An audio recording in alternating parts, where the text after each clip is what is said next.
Shalom, puji Tuhan, kita akan melihat bagian firman Tuhan. Pada hari ini kita akan melihat dalam Yohanes pasal 3. Yohanes pasal 3 ayat 1 sampai 21, agak sedikit panjang, tetapi gak apa-apa kita baca bergantian ya, supaya kita tahu. Ini adalah sebuah percakapan antara Yesus dan Nikodemus. Ya, kita akan lihat dan kita akan baca sama-sama bagian firman Tuhan ini. Ayat 1 saya akan baca, Ibu Bapak baca ayat 2, demikian seterusnya sampai 21 ya, sampai satu perikop di dalam Alkitab yang diterbitkan oleh Lembaga Alkitab Indonesia.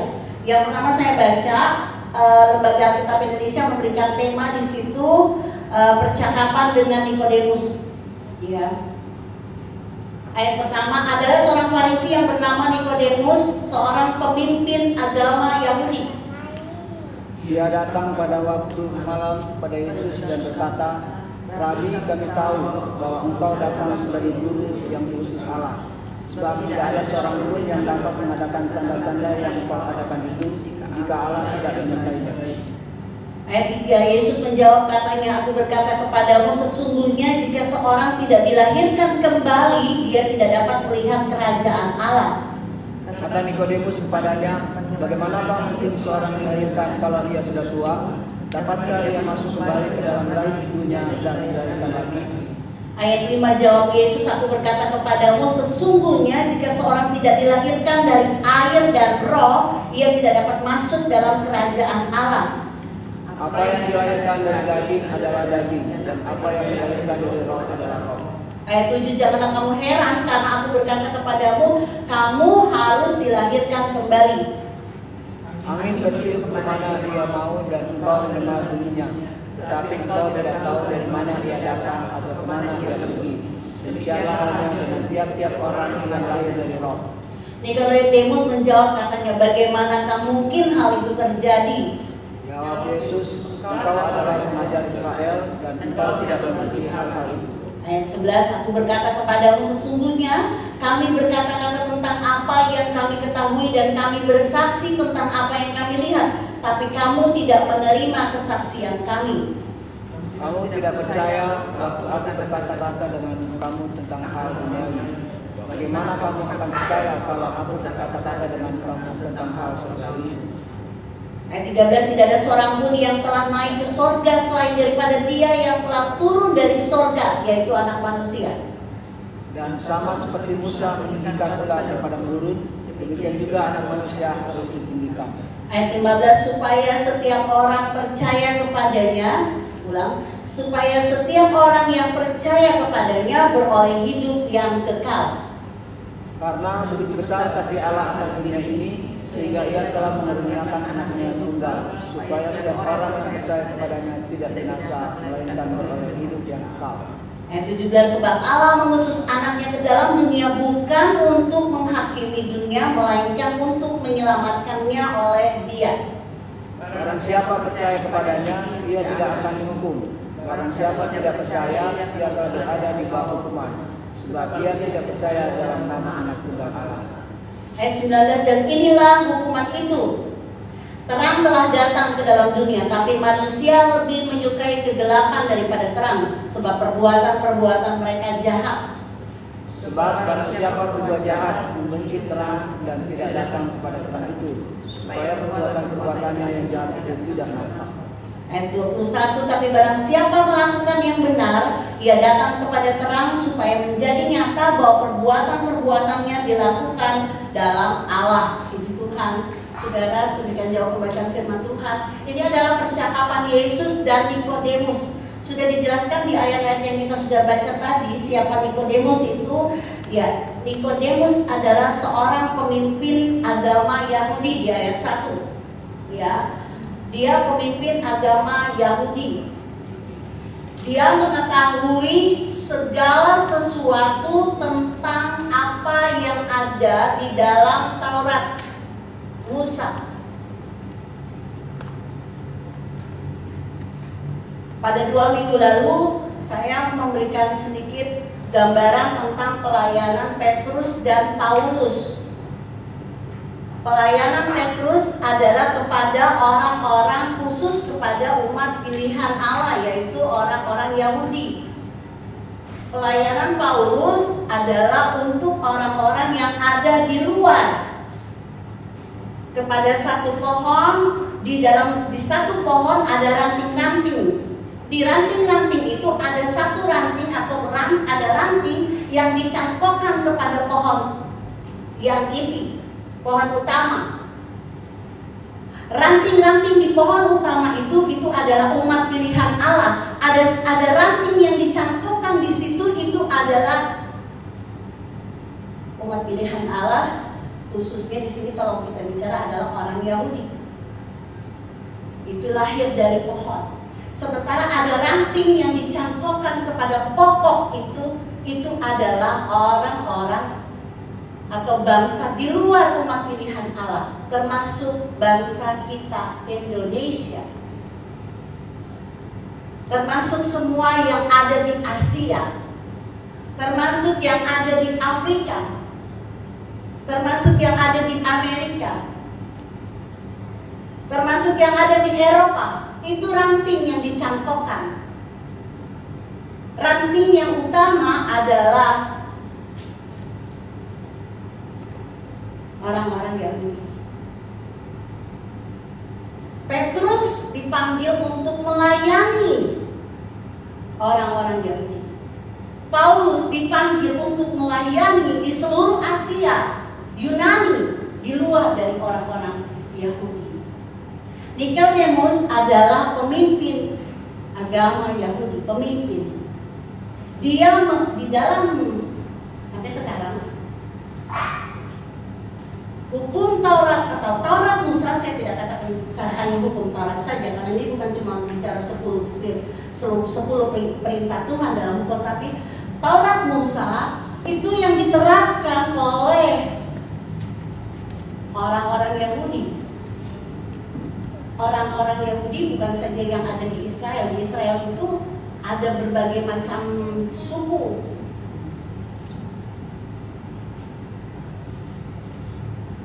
Tapi itulah bangsa pilihan Allah. Itu yang dipilih. Kita ini hanya ranting yang dicangkokkan. Kita ini dipertemukan dengan Kristus lewat pelayanan pada waktu itu Paulus. Kita bukan orang asli Yahudi. Ada yang asli Yahudi di sini? Nggak ada. Kita orang yang di luar. Karena umat pilihan Allah ini menolak kedatangan Yesus, menolak kehadiran Kristus. Ini percakapan ini. Sampai Yesus katakan kepada Nikodemus, sebenarnya ini datang untuk umat pilihan, tapi mereka selalu melihat segala sesuatu dengan apa yang dilihat oleh mata, lahiriah. Tuh kalau raja, bilang dia raja orang Yahudi, kok datangnya di kandang, lewat orang-orang gak terpandang, bukan dari turunan imam. Siapa sih Yusuf? Siapa sih Maria? Apa sih, masa lahirnya di kandang begini? Gak mungkin lah raja orang Yahudi ini begini. Makanya ditolak. Bahkan sampai, tapi Nikodemus melihat ada mujizat-mujizat yang menyertai pelayanan Yesus. Sampai di ayat 2 tadi Nikodemus berkata, Nikodemus datang pada waktu malam.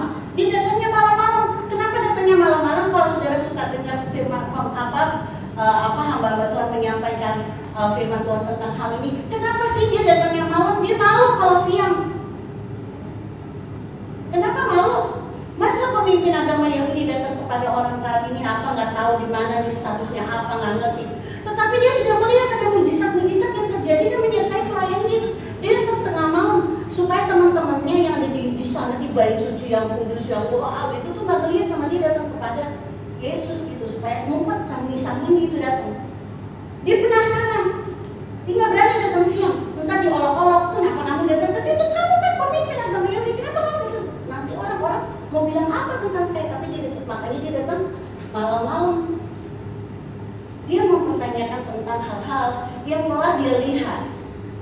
Ayat 2 dikatakan begini, pada waktu malam kepada Yesus dan berkata, ia datang pada waktu malam dan Rabi, kami tahu bahwa engkau datang sebagai apa nih?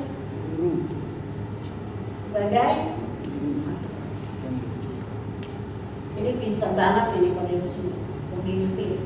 Oh, dia mungkin juga pengajar, mungkin dia rektor, mungkin dia dia melihat apa yang dilakukan oleh Yesus. Ini dia nih guru nih. Dia nih, saya ambil dia guru. Dan lihat, kalau datang sebagai guru, kamu nih guru gitu. Nggak ada itu kata penyelamat atau apalah. Padahal di dalam sudah diwahyukan tentang kedatangan seorang juru selamat, dan masa sih kayak begini, dan itu masih sesuatu yang pertanyaan besar buat Nikodemus. Apakah dia atau bukan? Maka dia menyapanya dengan Rabi, kami tahu bahwa engkau adalah datang sebagai guru, artinya suka mengajar, ya, seperti itu dan seterusnya.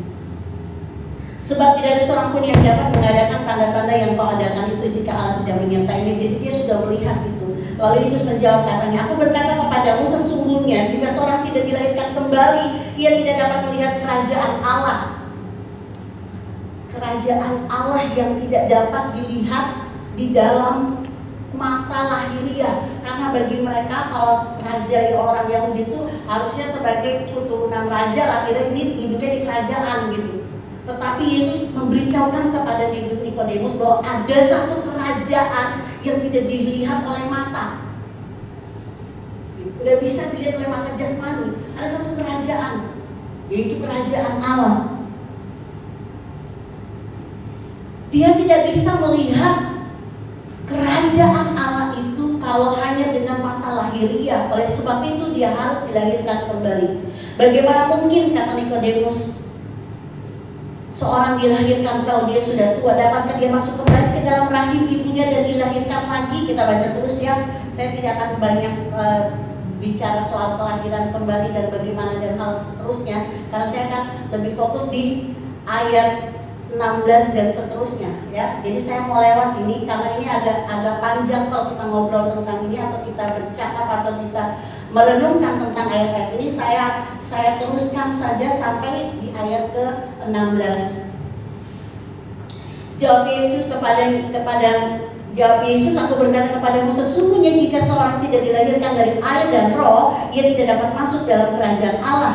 Ayat 6, apa yang dilahirkan dari daging adalah daging, apa yang dilahirkan dari roh adalah roh. Janganlah kamu heran karena aku berkata kepadamu kamu harus dilahirkan kembali.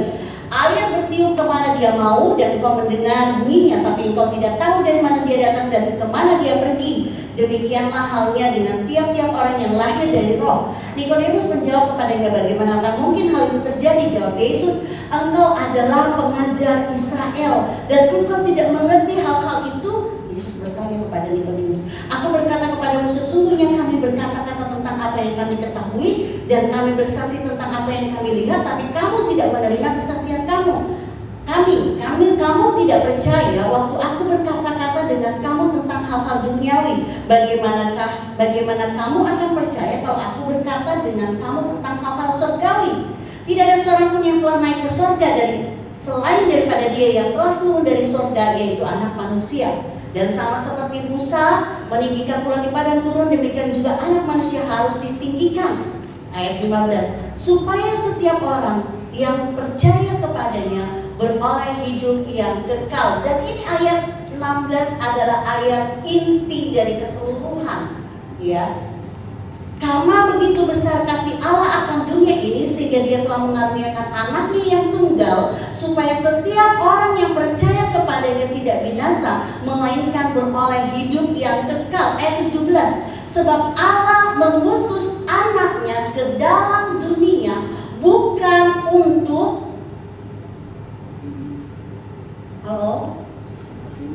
menghakimi dunia, melainkan untuk menyelamatkannya oleh Dia. Ini part 1. Anak manusia di ayat 17, sebab Allah mengutus anaknya ke dalam dunia bukan untuk menghakimi dunia, melainkan untuk menyelamatkannya oleh Dia. Saya bilang part 1.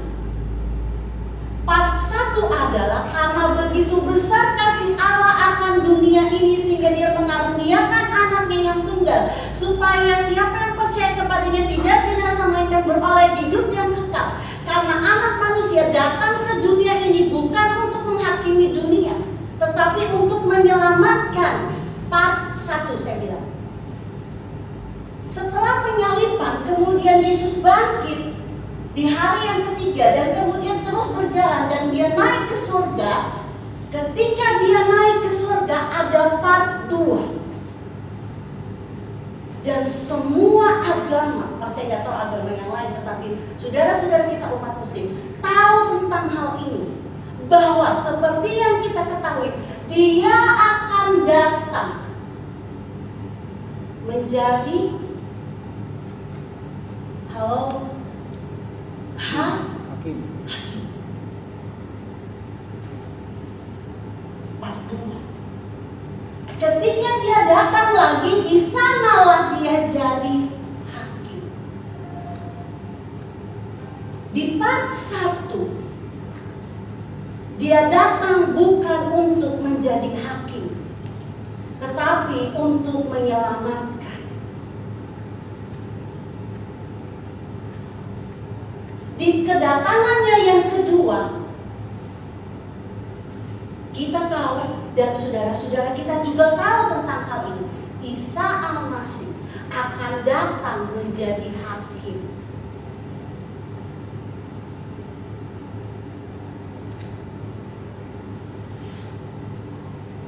Apa hubungannya dengan Nikodemus? Saya bilang saya tadi nggak mau, karena ini terlalu panjang kalau bicara air, roh, baptis sama lahir kembali, terlalu ada perlu waktu khusus. Tapi kenapa Nikodemus? Kenapa Yesus harus bercakap-cakap dengan Nikodemus?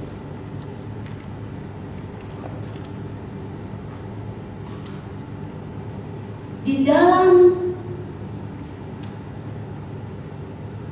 perjalanan bangsa Israel keluar dari tanah Mesir, bangsa ini pada waktu hidup di Mesir, mereka hidup di dalam wilayah atau dalam kuasa penjajahan. Mereka tuh dijajah, mental mereka tuh Buddha.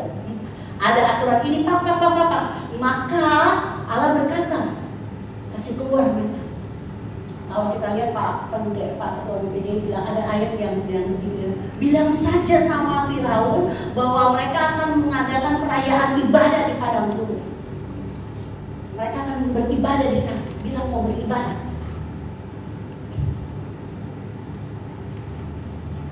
Politik itu sebenarnya strategi, ya. Yang menjadi tidak baik adalah orangnya, tetapi strategi itu selalu baik. Strategi, ya. Itu berbicara tentang strategi. Apa yang harus kita lakukan ini itu strategi. Harus ada orang berhikmat untuk tahu strategi perang, strategi dagang, strategi untuk menghadapi orang, strategi untuk menghadapi customer, strategi untuk itu. Itu sudah begitu seperti itu. Yang jadi buruk itu adalah orangnya yang melakukannya karena buruk kelakuannya, ya. Jadi itu jadi buruk. Nah, untuk melunakkan hati raja atau dia tuh takut dengan perayaan-perayaan. Jadi bilang umatku akan merayakan, memang kan merayakan ibadah di padang. Bilang begitu. Tuhan bilang sama Musa dan Harun. Dan ketika umatnya ini ada di padang gurun, keluar dari Mesir, di sana tidak ada aturan lagi. Nggak ada aturan. Aturan di Mesir akan berbeda. Pastilah karena di Mesir ada raja. Jadi mereka harus tunduk kepada aturan raja. Ketika mereka keluar dari Mesir nggak ada aturan. Mereka hidup seenaknya, gaya hidup mereka seperti yang ada di Mesir. Mereka kumpul kalung-kalung, semua gelang apa semua mereka jadikan lembu. Mereka tunggu Musa sampai lama. Lebih bagus orang pesta pora dan orang bikin itu seperti lembu itu jadi emas-emas kita lebur semua jadi bentuk lembu, lalu kita menyembah di lembu itu dan macam-macam. Pokoknya semua perangai mereka dari Mesir mereka lakukan itu. Dan ketika Musa naik ke atas gunung, Allah membuat peraturan. Allah membuat peraturan supaya bangsa ini tertib, tahu mana yang baik, mana yang benar dan tidak. Maka dibuatlah peraturan di atas 10 hukum Taurat. ditulis oleh tangan Allah sendiri, karena itu pakai cahaya. Sementara menunggu Musa lama nih di Gunung Sinai, apa semua ini orang nggak sabaran di bawah, so tidak ada yang pemimpin, so beginilah begini, hidup mereka itu tergantung Musa. Apa Musa bilang itu, kalau Musa ada mereka jadi baik, Musa nggak ada mereka nggak baik, begitu. Ya, jadi hidup mereka tergantung, mereka tidak dipimpin oleh Allah yang ada di dalam diri mereka sendiri. Mereka tergantung siapa pemimpinnya. Kalau ini dia datang ya kita ikut, kita jadi baik, kalau enggak ya enggak, seperti itu. Karena Musa nggak ada, kita bikin senatnya, maka Harun sama Miriam, saudaranya Musa dibujuk-bujuk, bikin begini, diatur begini segala macam. Akhirnya mereka melakukan hal yang keji dan tidak berkenan di hadapan Allah. Maka Musa turun dari gunung, membawa loh batu, memang batu yang ditulis oleh tangan Allah. Di situ ada 10 peraturan hukum Taurat. Ikuti ini semua. Lalu Musa turun dan memberitahukan kepada semua umat bangsa Israel. Kemudian ada lagi, kalau di kita kan negara yang berdasarkan Pancasila dan Undang-Undang Dasar 45, Undang-Undang Dasar 45, ada undang-undang yang lainnya, undang-undang turunan. Nah, turunannya itu ditulis di imamat, ya, di bilangan, ditulis itu turunannya. Jadi ini jangan ini tuh ada turunannya di situ. Sampai makanan kita ada makanan yang nggak boleh disentuh, ada yang nggak boleh disentuh, itu di sana. Jadi itu semua dikatakan adalah Taurat Musa. Maka orang Yahudi, semua aturan-aturan yang ada di Taurat itu bukan cuma 10 hukum, tapi turunannya itulah yang dilakukan dan dikerjakan oleh umat ini sampai hari ini. Hukum-hukum itulah yang mereka lakukan dan mereka kerjakan sampai hari ini.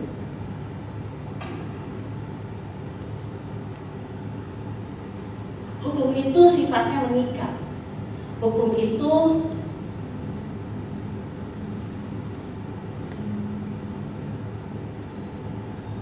di satu tempat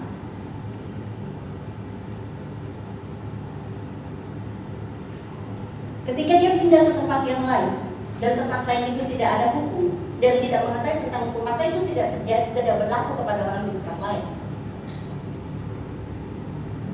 Sama seperti ketika bangsa Israel keluar dari tanah Mesir, hukum atau aturan-aturan Mesir tidak berlaku bagi mereka karena mereka sudah di padang. Hukum yang ada di satu tempat tidak akan berlaku di negara yang lain. Seperti itu. Dan hukum itu bisa batal, hukum itu bisa tidak ada kalau yang memberikan hukum itu berkata, ini saya hapus dan saya menggantikannya dengan ini, yang memberi hukum. Hukum Taurat diberikan langsung oleh Allah. Dan mata ganti mata, gigi ganti gigi, semuanya tentang itu. Di sana adalah berbicara tentang hukum. Kalau lakukan ini, melanggar ini, maka begini terjadi. Kalau begini, lempar batu, dia rajam ini, dan semua itu yang terjadi. Itu hukum. Hukum Taurat seperti itu berlaku.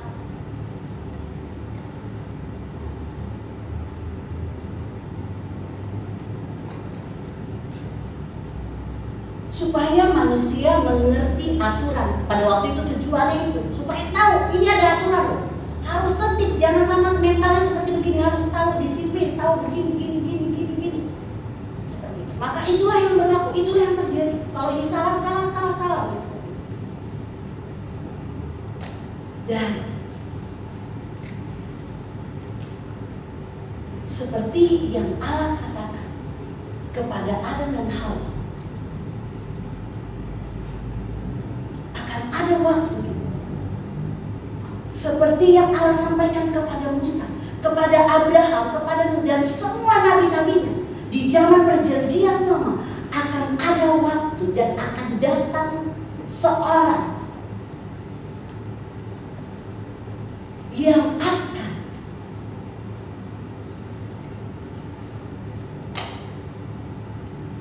menggenapi semua hukum yang telah kubuat. Allah buat, aku yang membuatnya. Aku akan mengirimkan semua hukum ini yang ditulis dalam loh batu ini akan digenapi, dirangkum semua menjadi 2 kalimat. Kasihilah Allahmu dengan segenap hatimu, dan yang kedua adalah kasihilah sesamamu manusia. Semua bicara yang satu, hukum yang terutama dan utama mengasihi Tuhan, bicara tentang kasih. Yang kedua itu terjadi pada kita. Apakah hukuman penjara akan membuat kita menjadi jera, atau rehabilitasi yang membuat kita disembuhkan? Kemarin kami live dengan BNN. Selalu itu yang saya tanyakan kepada Taban, Kepala Badan BNN. Sudah Bu, sudah ada rehabilitasi untuk pengguna, tapi untuk pengedar itu mesti penjara. Kita yang nggak melakukan, kita gampang aja ngomong. Kita apa itu najis, haram dan sebagainya. Tapi ada orang yang dia susah untuk melepas. Ketika hukuman mengikat dia, saya mau bertanya, apakah dia bisa disembuhkan dan dipulihkan dengan hukuman? Seorang wanita akhirnya dipindah-pindah dari penjara satu ke penjara yang lain, terus pindah ini. Waktu saya sempat lain penjara, tapi dia nggak mau masuk gereja karena memang dia bukan orang gereja. Akhirnya dia pindah penjara perempuan di Bualemo. Kita tahu semua dia pemakai dan pengedar. Saya berpikir, kapan saya bisa, bukan saya lah, siapa lah atau apalah, bisa datang sama dia cuma mau bilang bagaimana ada satu pribadi yang mengasihi dia gitu. Bahkan beberapa sipir di penjara akhirnya terpenjara. Sipir penjara dan terpenjara gara-gara dipakai sama dia jadi alat untuk ngedar. Jadi pengedar juga, kita ada yang dipecat, ada yang masuk penjara, gitu, seperti begitu yang terjadi. Hukuman. Kita manusia, saya nggak tahu apa yang ada di dalam pikiran Anda, tapi yang ada di dalam pikiran saya adalah apakah hukuman bisa membuat orang jadi dipulihkan, jadi sembuh dengan hukuman? Allah melihat bahwa hukuman itu tidak menyembuhkan, tapi firman Tuhan berkata bahwa hukuman itu adalah kutuk yang berada di bawah kuasa hukum Taurat, ada di dalam kutuk hukum Taurat. Itu sebabnya datanglah Mesias, datanglah Yesus. Karena begitu besar kasih Allah, maka Dia memberikan hukuman yang besar buat dunia ini. Begitu? Seharusnya kita dihukum, seharusnya kita dilajang, seharusnya kita nggak layak, seharusnya kita nggak berkenan. Nggak ada yang bisa menebus kita, nggak ada. Terlalu jahat kita, terlalu jahat.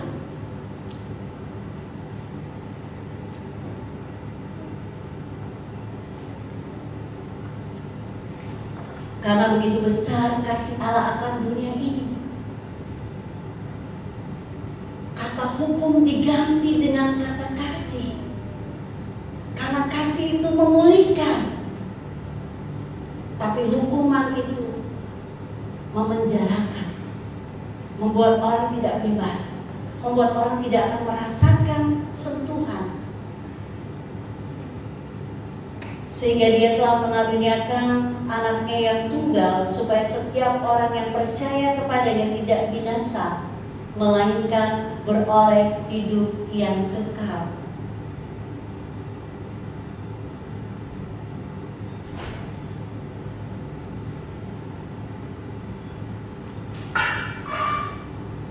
Maka mungkin mulai timbul di dalam pikiran kita, lah kalau nggak ada aturan, terus bicara kasih terus, mau jadi apa dia?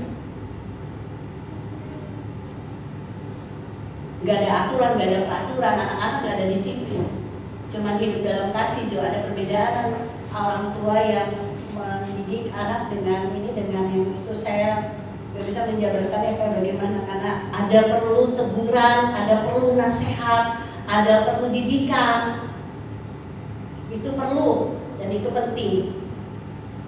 Tetapi ketika terjadi pelanggaran? Bagaimana sikap kita ketika terjadi pelanggaran? Ya, dia dihukum. Oke, anak-anak kita taat berdiri di situ, angkat satu kaki. Saya melihat ternyata jadi kebal mereka kalau selalu begitu. Saya nggak tahu nih, kalau ada kami sudah melewati 3 anak ya, jadi yang satu nggak lewat pendidikan kami yang terakhir, tetapi 3 anak. Saya nggak tahu apa bedanya.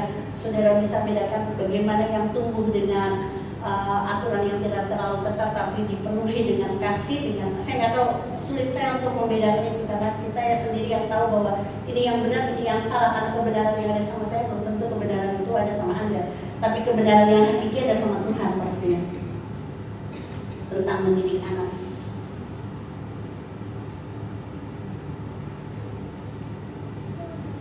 Tentang kasih, saya belajar sekali banyak tentang ini. Orang yang banyak sekali melakukan atau melanggar dan banyak sekali terima pengampunan, dia akan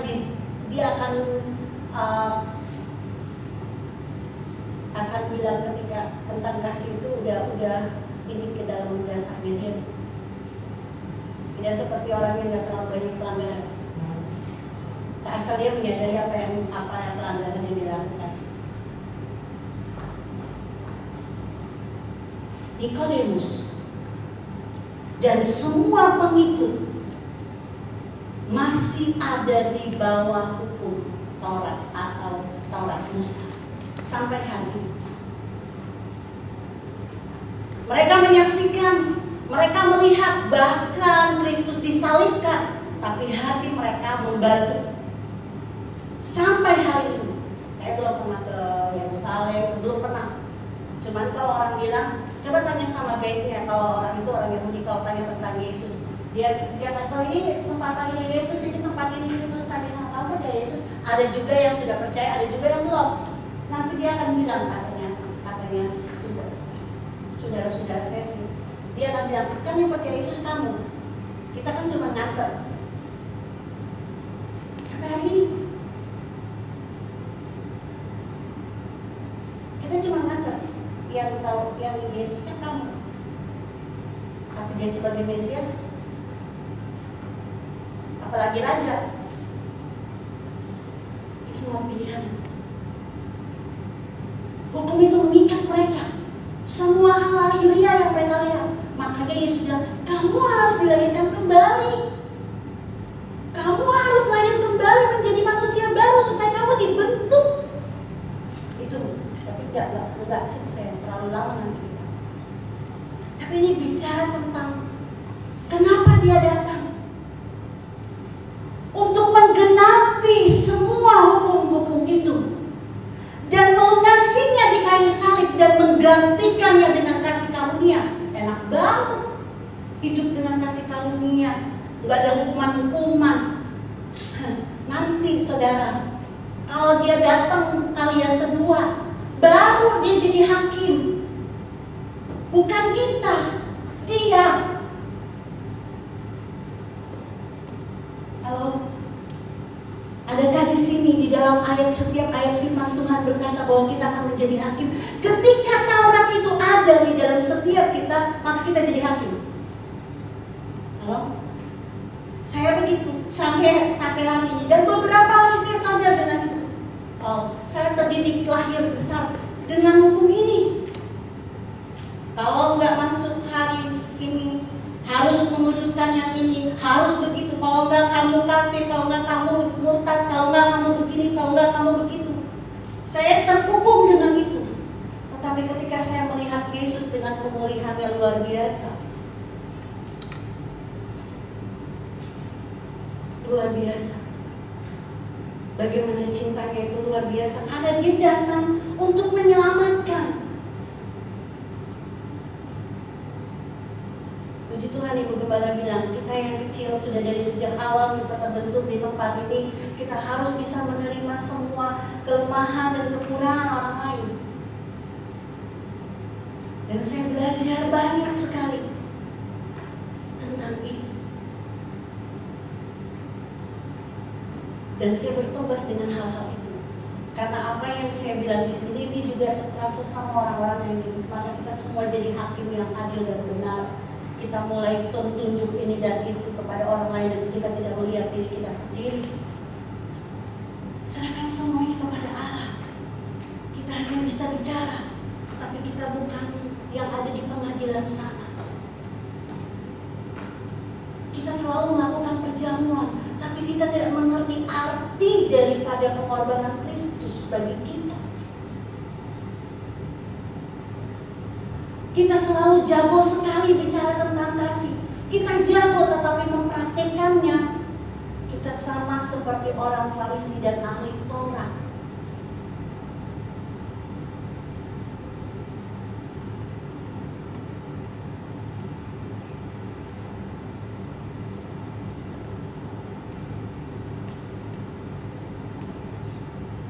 Kita mulai bongkar semua.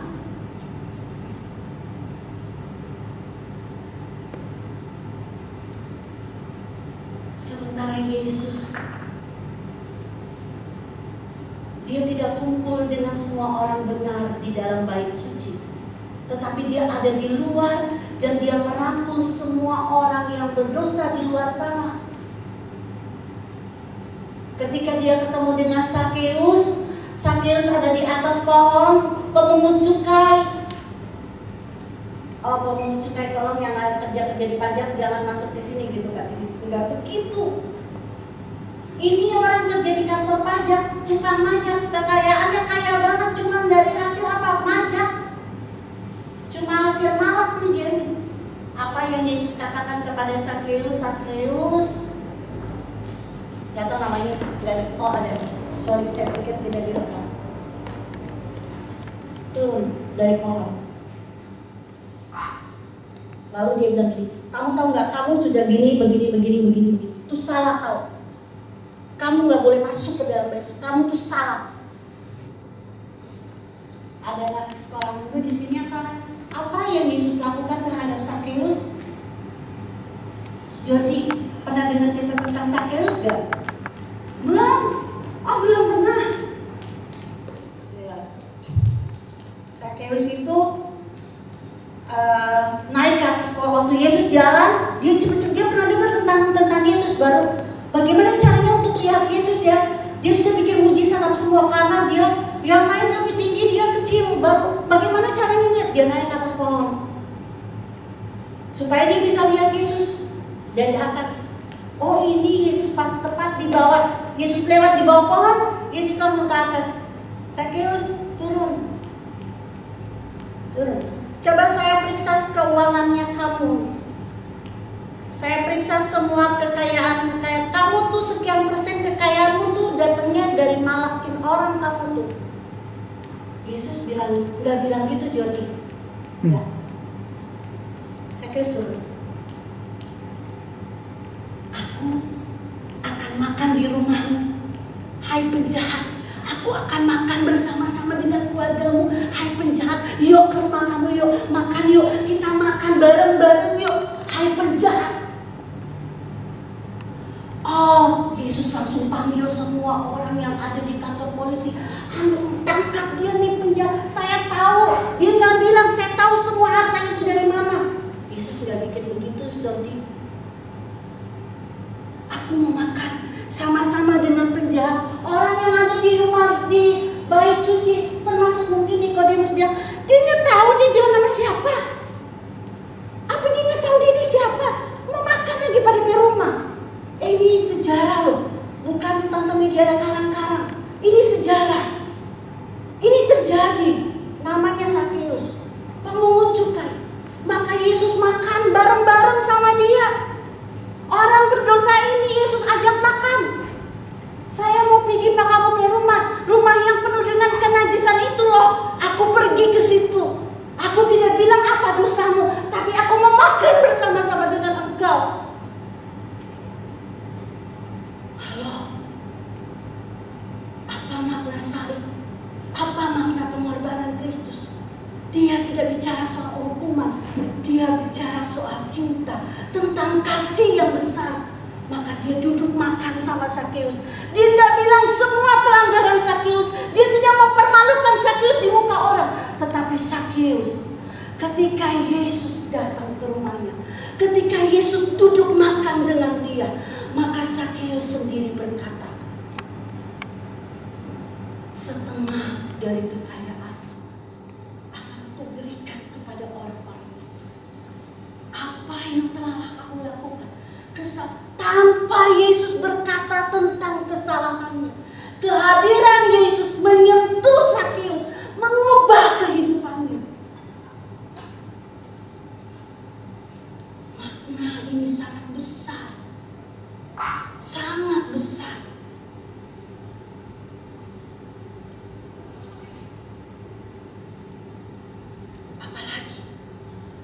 Apalagi banyak sekali contoh. Dia tidak bilang mari semua berhimpun orang-orang kudus bersama dengan aku memuliakan Tuhan karena kaulah yang punya kerajaan Allah. Tidak, dia turun ke lapangan. Dia rangkul semua orang karena aku datang bukan untuk menjadi hakim. Part 1. Aku datang untuk menyelamatkan. Karena hukuman tidak akan bisa membebaskan orang dari dosa. Hanya kasih yang besar yang mampu membebaskan orang dari pelanggaran. Seorang wanita lari-lari,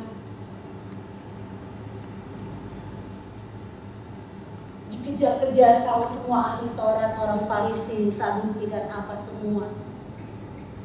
Ketika dia lari karena siapa yang melakukan zina, perempuan cabul, itu hukumannya rajam dengan batu sampai mati. Itu di Taurat. Perempuan itu lari, pas di depan ada Yesus, dia jatuh di kakinya Yesus, dia tersungkur. Kemudian Yesus bilang, kenapa? Mereka semua akan merajam aku dengan batu. Lalu Yesus bilang sama mereka, yang gak pernah berbuat salah, lempar duluan perempuan ini. Yang tidak pernah berbuat salah, duluan lempar. Kalau bicara tidak pernah berbuat salah, kalau berbicara tidak pernah melakukan pelanggaran, Yesus akan ambil batu yang paling besar yang ada di situ, dan dia akan berkata, kita gak pernah bikin kesalahan, kita adalah manusia yang suci dan kudus, maka kita duluan yang akan lempar panganan. Apakah itu yang dilakukan oleh Yesus? Halo? Apa yang membedakan kita dengan orang lain?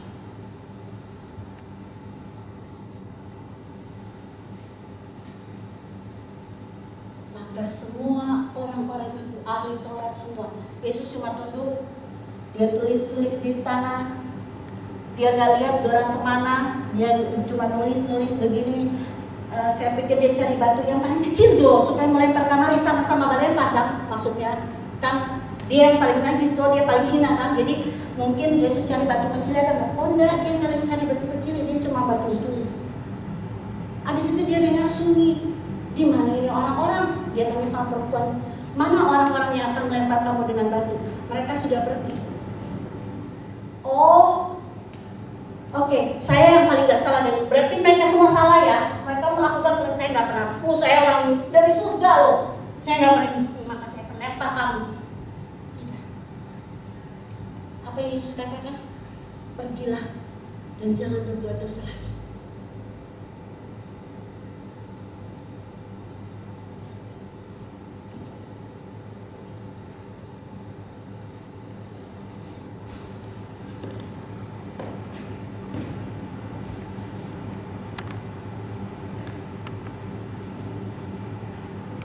Yesus datang untuk menggenapi, bukan meniadakan hukum Taurat, tapi menggenapinya dengan kasih dan anugerah.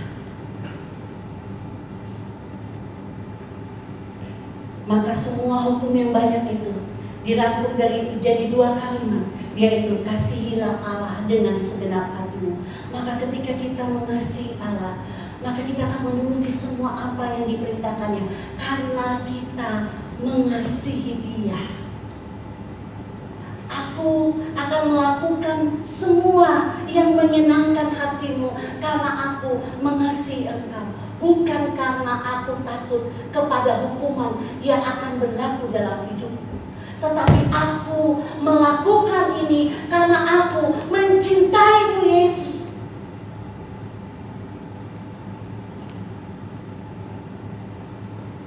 Kita melakukan segala sesuatu, bahkan semua ibadah kita dan semua yang kita lakukan bukan karena hukuman, bukan karena peraturan, tetapi karena kita mengasihi Dia dengan segenap hati dan segenap jiwa seluruhnya. Kita melakukan semua aktivitas kita melayani Tuhan, menjadi pemimpin pujian, pemain musik semua, bukan karena peraturan gereja sehingga nanti dicatat apa kegiatannya ini, bukan, tapi karena aku mengasihimu. David main ini bukan karena takut mama atau takut om ade ya, atau nanti nggak dibilang enggak. Aku main drum karena aku mencintai engkau. Aku lakukan ini karena aku mencintaimu. Kan ini adalah satu kesempatan di mana aku bisa mengekspresikan rasa kasihku kepadamu lewat talenta, lewat bakat. Semuanya jadi enak karena ada kasih yang besar yang kita naikkan kepadanya, menyambut kasihnya. Respon terhadap cintanya adalah membalasnya dengan cinta, membalasnya dengan kasih, karena Dia tidak mendatangkan kutuk atau hukuman. Kau mengasihi aku mengasihimu. Lakukan semua karena kasih. Begitu juga dengan sesama. Yang kedua, kalimat yang kedua, mengasihi sesama seperti dirimu sendiri. Kalau kamu sayang dirimu, kalau kamu nggak mau sakit karena orang lain, kamu sayangkan, kamu rawatkan dirimu. Begitu juga terhadap orang lain. Biarkan penghakiman itu datang nanti dari Dia, bukan dari kita. Seperti yang dilakukan Yesus terhadap Sakeus, bukan dihukum, tapi wah, kalau gitu dunia ini nggak ada hukuman dong, gitu saja. Itu negara kan ini, tapi kita kan bukan polisi, kita kan bukan jaksa, kita kan bukan pendidikan, tapi kita terhadap sesama, status kita bukan penegak hukum. Misalnya ya, kalau Anda polisi, Anda menjalankan tugas Anda sebagaimana ya kan, atau Anda soal aparat, atau Anda melakukan tugas Anda. Tetapi Anda sebagai manusia terhadap manusia yang lain, Yesus memberikan contoh, kamu seperti itu, aku datang kepadamu, aku makan bersama-sama dengan engkau. Kasih itu membalut dan menyembuhkan, bahkan membuat orang jadi bertobat seperti Sakeus.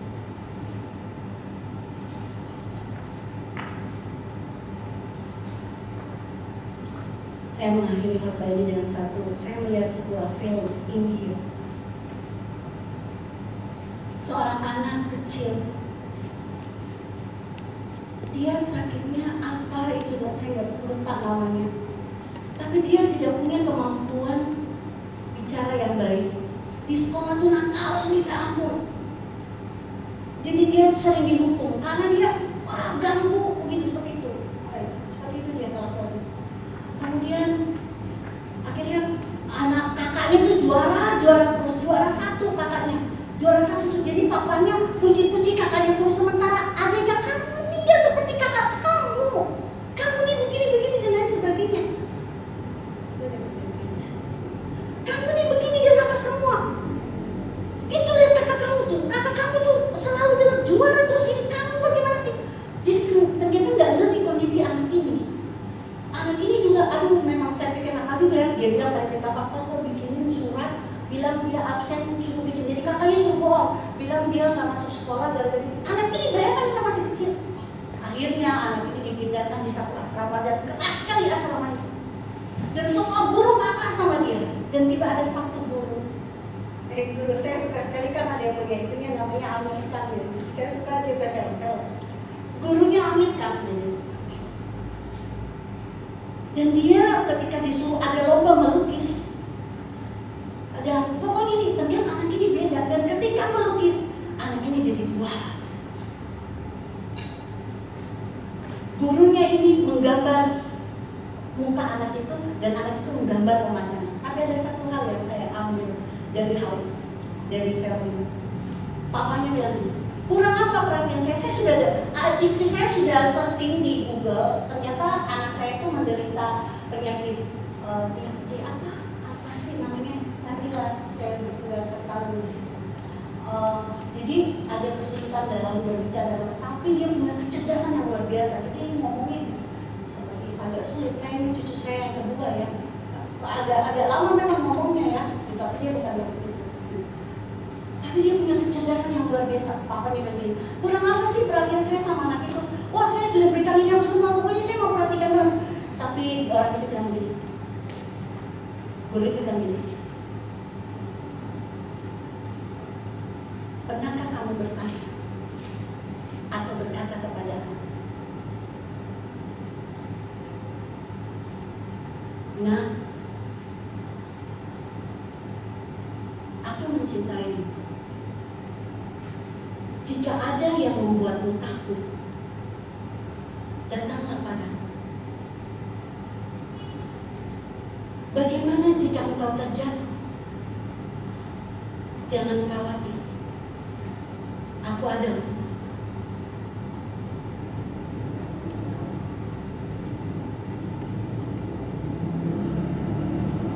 Adakah Anda, saya, sebagai orang tua, kita memberikan aturan, disiplin, dan semuanya kepada anak-anak kita supaya mereka jadi baik?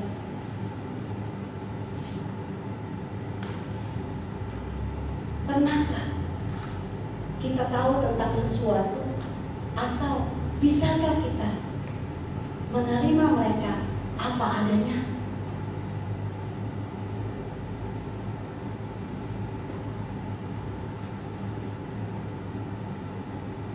Waktu mereka takut, mereka lari ke orang lain. Karena apa? Karena mereka takut sama kita.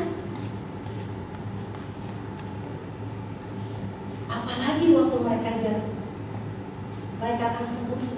Karena apa? Tidak ada seorang pun yang bisa menerima mereka. Karena kita orang gereja, kita penuh dengan aturan-aturan dan peraturan yang ketat tentang kekudusan, tentang hal-hal yang baik. Semua harus jadi teladan. Oh, kalau nggak begitu, maka kita buang saja, bikin suai. Atau seperti Yesus, saudara renungkan saja. Saudara ngomong saja sama Tuhan sendiri. Atau mungkin nanti saudara di rumah, saudara bisa ngomong dengan anak-anakmu. Jika ternyata dari sekian banyak anakmu, ada yang kelihatannya lebih berhasil dan lain sebagainya, ada yang mungkin tidak, apakah engkau bisa berkata kepada anak ini, kalau kamu takut, datang kepadaku. Kalau kamu jatuh, aku selalu ada untukmu. Aku gak kemana-mana, dan engkau tidak akan pernah lupa.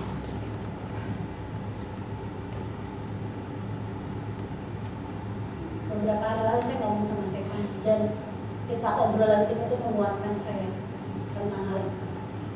Tundukkan kepala, izinkan Roh Allah berbicara lebih lagi. Saya terbatas, tapi Allah tidak dapat dibatasi dengan keterbatasan kita.